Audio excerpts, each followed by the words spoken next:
श्रीमद् भगवद गीता यथारूप अध्याय 1 कुरुक्षेत्र के युद्धस्थल में सैन्य निरीक्षण। श्लोक 2। संजय उवाच दृष्ट्वा तु पांडवानीकं व्यूढः दुर्योधनस्तदा आचार्यमुपसंगम्य राजा वचनमब्रवीत्। अनुवाद। संजय ने कहा, हे राजन, पांडुपुत्रों द्वारा सेना की व्यूहार्चना देखकर राजा दुर्योधन अपने गुरु के पास गया और उसने ये शब्द कहे। तात्पर्य, धृतराष्ट्र जन्म से अंधा था, दुर्भाग्यवश वो आध्यात्मिक दृष्टि से भी वंचित था।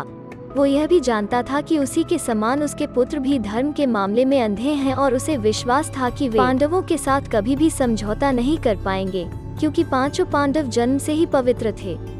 फिर भी उसे तीर्थस्थल के प्रभाव के विषय में संदेह था, इसीलिए संजय युद्धभूमि की स्थिति के विषय में उसके प्रश्न के मंतव्य को समझ गया। अतः वो निराश राजा को प्रोत्साहित करना चाह रहा था।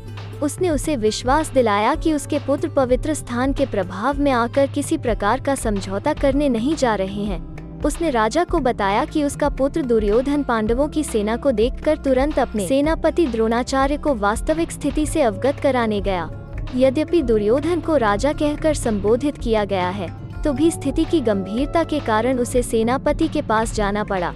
अतएव दुर्योधन राजनीतिज्ञ बनने के लिए सर्वथा उपयुक्त था, किंतु जब उसने पांडवों की व्यूहार्चना देखी तो उसका यह कूटनीतिक व्यवहार उसके भय को छिपा न पाया।